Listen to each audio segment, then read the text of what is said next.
बिस्मिल्लाहिर्रहमानिर्रहीम, अस्सलाम वालेकुम, welcome back to my channel. कैसे हैं आप सब? खुश रहिए, बात रहिए, मुस्कुराते रहिए। तो आज बना रही हूँ मोमोज।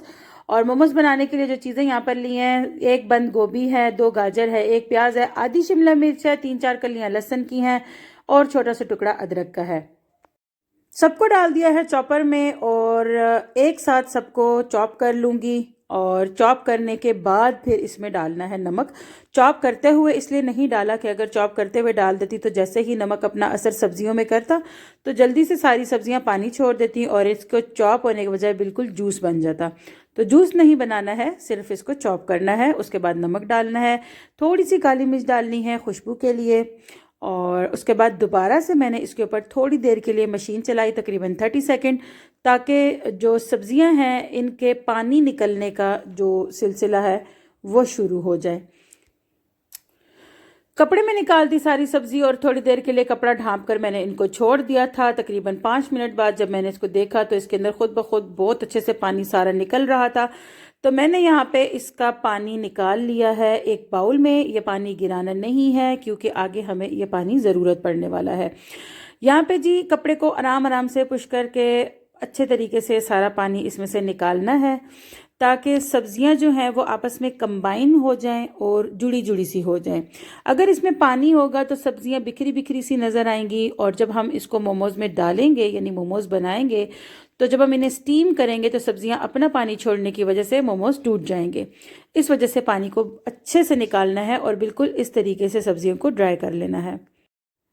सब्जियों को मैंने टेस्ट किया, इसके अंदर अभी नमक वगैरह फिर से कम हो चुका है क्योंकि मैंने इनको पानी निकाला है।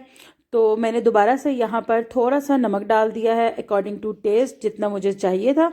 साथ ही मैंने डाल दिया है सूख मिर्च 1/2 table spoon,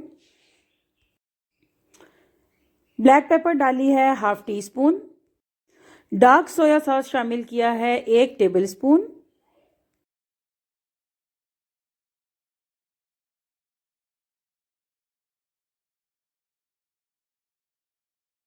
hot chilli sauce डाला है 1 टेबल स्पून। और अगर आपको पसंद हो तो हरा धनिया शामिल करें, मुझे बहुत अच्छा लगता है इसलिए मैंने थोड़ा सा हरा धनिया काट कर डाल दिया है। सब्जियों का काम हो गया है पूरा, अब आटा लगा लेंगे। आटा लगाने के लिए मैंने ना इसमें नमक डाला है ना कोई और चीज़, सिर्फ और सिर्फ सब्जियों का निकाला हुआ पानी डाला है। इसके अंदर सारी ही चीज़ों का जायका मौजूद है, सब्जियों की खुशबू मौजूद है और सबसे बढ़कर सब्जी के पानी से जब हम आटा लगाएंगे तो आटा लगाते वक्त तो हमें कलर नहीं फील होगा, लेकिन जिस वक्त ये स्टीम होकर निकलेंगे उस वक्त इनका कलर जो होगा वो बहुत अच्छा सा होगा।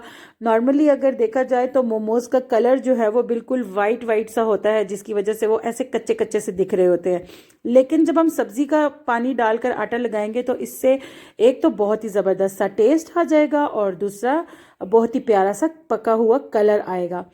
तो यहाँ पे जी मैंने बिल्कुल थोड़ा थोड़ा पानी लेके बहुत ही टाइट आटा गूंद लिया है, जैसे नॉर्मल हम आटा गूंदते हैं, लेकिन वैसा आटा नहीं है जो हम रोटियां बनाने के लिए यूज़ करते हैं, बल्कि वैसा आटा है जैसा हम नूडल्स या ऐसे पास्ता वगैरह जब घर पर होममेड पास्ता वगैरह बनाते हैं, नूडल्स बनाते हैं, एग नूडल्स बनाते हैं, तो उसके लिए जो हम बहुत ही टाइट किस्म की डो गूंदते हैं ये वो वाली डो है। आटा गूंदने के बाद 10 से 15 मिनट मैंने इसको नीड किया था और उसके बाद मैंने इसको रेस्ट के लिए रख दिया था। 20 मिनट रेस्ट देने के बाद फिर से मैंने इसको उठाया, थोड़ा सा नीड किया और इस तरह से 3 पोर्शंस में डिवाइड कर लिया क्योंकि मैंने आज बनाने हैं 3 टाइप के मोमोज। एक मैं बनाऊंगी सिर्फ स्टीम हुए हुए, एक बनाऊंगी स्टीम करके फ्राई किए हुए और एक बनाऊंगी सिर्फ फ्राई किए हुए। तो नॉर्मली मैंने जो वीडियोस देखी, क्योंकि मैंने तो जो भी सीखा यूट्यूब से ही सीखा है, अभी जो मैं बना रही हूँ मोमोज मैंने इसकी रेसिपीज यूट्यूब पे देखी थी, तो मैंने देखा था कि छोटे छोटे पेड़े बना के उसको बेल रहे हैं, वो बहुत डिफिकल्ट लग रहा था मुझे और मेरा टाइम जो अभी 2 घंटे मुझे लग गए मोमोज बनाने में, तो अगर मैं उस तरह बनाती तो शायद 4 लग जाते। इसलिए मैंने सोचा कि मैं एक ही पतली सी बड़ी सी रोटी बेलती हूँ, तो मैंने उसको थोड़ा स्ट्रेच किया, थोड़ा बेला, फिर स्ट्रेच किया, फिर बेला। तो इस तरह से मैंने पतली सी बड़ी सी रोटी बनाई और इस तरह मैंने उसको ग्लास के साथ कट किया और मेरे पास मोमोज की शेप रेडी है। अब मैंने जस्ट इसमें मसाला डालना है और मोमोज की शेप दे देनी है। बाय द वे आप मेरी शेप देखकर बिल्कुल भी हंसीएगा नहीं क्योंकि मैंने फर्स्ट टाइम बनाया है। खैर हंस भी सकते हैं, कोई मुज़ायका नहीं है, क्योंकि जस्ट फॉर एंजॉयमेंट है। और ये जो है ना, मेरे बच्चों को बहुत पसंद आए थे मोमोज, हमने मार्केट में खाए थे, बहुत ही ज़्यादा पसंद आए थे बच्चों को। तो फिर मेरे बच्चों ने मुझे कहा कि मम्मा हमें भी बना कर खिलाएं, तो आज मैं फ़र्स्ट टाइम बना रही हूँ। जैसे ही मैंने मोमोज बनाने शुरू किए थे तो मैंने पतीले में पानी डाल के उसके ऊपर ओवन का स्टैंड रखा, उसके ऊपर ये सुराखों वाला बर्तन रखा, और अब मैं इसके ऊपर लगा दूंगी सारे मोमोज। ये वाले मोमोज मैं बना रही हूँ सिर्फ स्टीम किए हुए। देखते हैं कि आज सबसे ज़्यादा मज़ेदार मोमोज कौन से बनते हैं। अभी तो चूल्हा बहुत तेज़ है, पानी फुल बॉयल हो रहा है, लेकिन जैसे ही मैंने मोमोज रखे मैंने चूल्हा बिल्कुल मीडियम कर दिया था ताकि ये नॉर्मल आंच पर अच्छे से पक जाए। सारे मोमोज डाल के मैंने इनको ढक्कन लगा दिया। अब ये तो जी पकने चले गए। अब मैं बना रही हूँ आइस क्यूब मोमो। एक रेसिपी मैंने देखी, उसके अंदर बड़े ही मज़ेदार आइस क्यूब ट्रे के अंदर मोमोज बन रहे थे, तो मैंने कहा कि चलो ट्राई करते हैं ना कैसे बनते हैं। पहले मैंने पतली रोटी बना दी थी, लेकिन जब मैंने वो आइस क्यूब ट्रे में लगाई तो वो फट गई सारी। फिर मैंने दोबारा से रोटी बेली, थोड़ी सी मोटी रोटी बेली, और आइस क्यूब ट्रे के अंदर अच्छे से ऑयलिंग कर ली। ऑयल लगा के मैंने अब यहाँ पर आराम आराम से आइस क्यूब के अंदर ये शेप बना लेनी है, हल्के हल्के से, क्योंकि रोटी मोटी है, हल्के हल्के से प्रेस करते हुए जब इसके अंदर शेप बनाएंगे तो इजीली शेप बन जाएगी। अगर रोटी बहुत पतली होगी तो जब हम उसको प्रेस करेंगे तो जाहिर सी बात है कि वो फट जाएगी। तो यहाँ पर आराम आराम से इस तरह से फिंगर से करके इसको पूरा शेप देना है। तो जनाब यहाँ पर आइस क्यूब की शेप जो है वो आ चुकी है और बिल्कुल परफेक्टली शेप आई है। अच्छा, जब मैंने पहले पतली रोटी डाली थी ना तो वो जैसे मैं इसको थोड़ा सा प्रेस करती थी वो फट जाती थी, लेकिन जब मैंने मोटी रोटी डाली तो बिल्कुल भी नहीं फटी। अब मैंने आराम से ना इसके अंदर सारा मसाला भरना है, और मसाले को अच्छे तरीके से दबा दबा के भरना है। दूसरे नंबर पे जो इसके अंदर लाइंस है ना, इन लाइंस के ऊपर मसाला नहीं होना चाहिए, क्योंकि हमने इसके ऊपर दूसरी रोटी लगानी है। इसको फुल हमने ऊपर से बंद करना है ताकि इसका मसाला बाहर ना निकले। तो अगर ये लाइंस में होगी ना, मसाला होगा, आटा नहीं होगा, तो फिर यहाँ पर जो है ना वो थोड़ी गड़बड़ हो सकती है। अब ऊपर डाल दीजिए दूसरी रोटी। बहुत ही बारीक रोटी बेल के डाली है ताकि ये अच्छे से पक सके। साइडों से इस तरह से इसको कट कर लिया है। जितना भी इसमें इजाफी आटा लगा हुआ था, एक दफ़ा फिर से जहाँ जहाँ मोमो की शेप बननी थी, यानी आइस क्यूब की शेप बननी थी, वहाँ से फिर से इसको फिंगर्स के साथ दबा दबा के प्रेस कर लिया है। अच्छा, अब निकालने का मरहला आया इसको, तो अब ये मुझसे निकल नहीं रहा था। पहले मैंने इसको प्लेट में उल्टा किया, ये नहीं निकल रहा था। फिर मैंने बहुत ही ध्यान से आहिस्ता आहिस्ता इसको साइडों से छुड़वाया, यानी पूरे मैंने आइस क्यूब की किनारों से इसको छुड़वा दिया। सेंटर मैंने इसका नहीं छेड़ा। जब चारों साइड से मैंने इसको छुड़वाया, क्योंकि पहले से आइस क्यूब ट्रे को मैंने ग्रीस किया हुआ था, तो ये इजीली निकल कर मेरे हाथ पे आ गई, वरना पहले मैं डर गई। मैंने कहा इतनी मुश्किल से बनाए हैं, लगता है कि अभी फिर इसकी शेप जो है ना वो ख़राब होगी। ग्रीस की हुई सुराखों वाली प्लेट जिसके अंदर ईजीली स्टीम जा सके, उसके अंदर लगा के मैंने दूसरी साइड पर अलग पतीला रखा हुआ है, उसमें इसको भी स्टीम होने रख दिया। अच्छा, मोमोज बनाते हुए मुझे ख्याल आ रहा था कि क्यों ना उस तरीके से भी चेक किया जाए कि अलग अलग बेलने से क्या होता है। तो मैंने छोटे छोटे पेड़े तो नहीं बनाए, हाँ मैंने एक मोटी रोटी बेल के उसके अंदर छोटे साइज़ की शेप्स बना ली।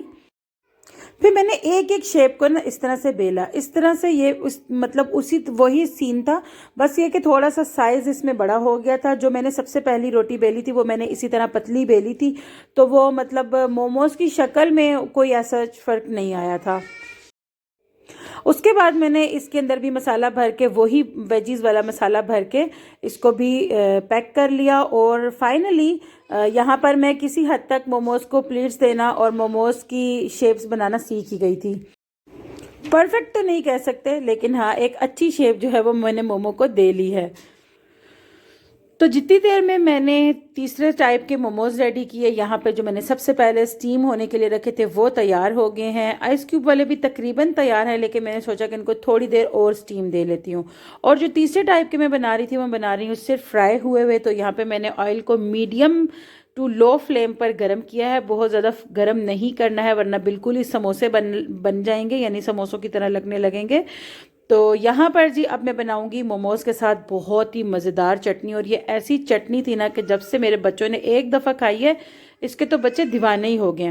तो इसके लिए मैंने यहाँ पर ली हैं सुर्ख की हुई लाल मिर्चें। नॉर्मली जो मैं घर में मतलब हरी मिर्च आती है, जब वो लाल होना शुरू हो जाती है मैं इसको सूखने के लिए रख देती हूँ और फिर इसी को पिसवा के मैं मसाले में यूज़ कर लेती हूँ। बैक साइड से इन मिर्चों को तोड़ के मैंने इसके अंदर से सारे दाने निकाल लिए थे, क्योंकि ये जो मिर्चें थी ये बहुत तीखी हैं। 1 कप पानी में डाल के इन मिर्चों को बॉईल कर लिया। 3 टमाटर तेज आंच पे रख के मैंने इनका छिलका जला लिया। दूसरे जग के अंदर टमाटरों को छील के डाल दिया, साथ ही जो सुर्ख मिर्चें मैंने बॉईल की हैं वो मिर्चें भी डाल दी हैं। पानी नहीं डालना है, सिर्फ ये मिर्चें डालनी है। 3 से 4 अदद लहसुन डालने हैं। 1 हरी मिर्च डाल दी है। अब साथ ही इसमें मसाले भी बराबर करने हैं। 1 टेबल स्पून फुल भर के चीनी डाली है। नमक हस्बे जायका शामिल करना है। 2 tablespoon dark soya sauce, 2 tablespoon hot chilli sauce, 2 tablespoon Worcestershire sauce, 2 tablespoon soya sauce और 1 टेबल स्पून वाइट विनेगर डालना है। अब इसमें डालना है जैतून का तेल। बेसिक चीज़ तो इसकी जैतून का तेल है, लेकिन अगर आपके पास जैतून का तेल नहीं है तो आप इसमें कोई भी कुकिंग ऑयल या आलमंड ऑयल या मस्टर्ड ऑयल भी यूज़ कर सकते हैं। 3 टेबल स्पून मैंने इसमें जैतून का तेल डाला है। अब इसमें डालने हैं सफ़ेद तिल। मैंने 1 टेबल स्पून के हिसाब से तकरीबन सफ़ेद तिल डाले हैं। और अब इसको बहुत ही अच्छे तरीके से ग्राइंड कर लेना है। इतना ग्राइंड करना है कि सारी चीज़ें भी पिस जाएं और ये जो तिल है ना, ये भी अच्छे तरीके से पिस जाएं। जितनी देर में चटनी की तैयारी की उतनी देर में आइस क्यूब मोमोज भी रेडी हो गए और फ्राई मोमोज भी। और ये आइस क्यूब मोमोज ही हैं जिनको मैंने पहले स्टीम किया और उसके बाद मैंने इनको फ्राई किया। बहुत ही तेज़ गरम ऑयल था जिसके अंदर मैंने ये स्टीम शुदा मोमोज डाले और साथ ही मैंने इसको थोड़ा सा कलर आ जाने के बाद, हल्का सा एक गोल्डन सा लुक आ जाने के बाद इसको ऑयल में से निकाल लिया। ये चटनी तो मैंने घर पर बनाई थी खुद से, नेट से रेसिपी देख के। मार्केट में जो मोमोज़ वगैरह खाते हैं तो उसके साथ जो चटनी मिलती है, यानी कि सॉसेज मिलते हैं, वो कुछ इस तरह से होते हैं। 2 से 3 tablespoon Worcestershire sauce, 1 tablespoon dark soya sauce, 1 tablespoon white vinegar, 1 tablespoon hot chilli sauce, थोड़ी सी चीनी, नमक और काली मिर्च, ये सारी चीज़ें डाल के एक मज़ेदार सा जो है वो ये सॉस की बना लेते हैं चटनी। इसके साथ भी खाने में बहुत अच्छे लगते हैं, लेकिन जो हमने मोमोज़ की चटनी बनाई है ना, उसकी तो बात ही अलग थी। अब बताती हूँ कि सबसे मज़े के कौन से थे। जो स्टीम थे वो बहुत अच्छे थे। जो फ्राई थे उसमें थोड़ा थोड़ा डो के अंदर ना समोसे की पट्टी वाला टेस्ट आ रहा था, लेकिन स्टीम करके जिनको हमने फ्राई किया था ना, उनकी तो बात ही अलग थी। आई होप आपको आज की मोमोज की रेसिपी बहुत पसंद आएगी। चैनल को सब्सक्राइब, वीडियो को लाइक करें, अपना बहुत ख्याल रखें। अल्लाह हाफिज़।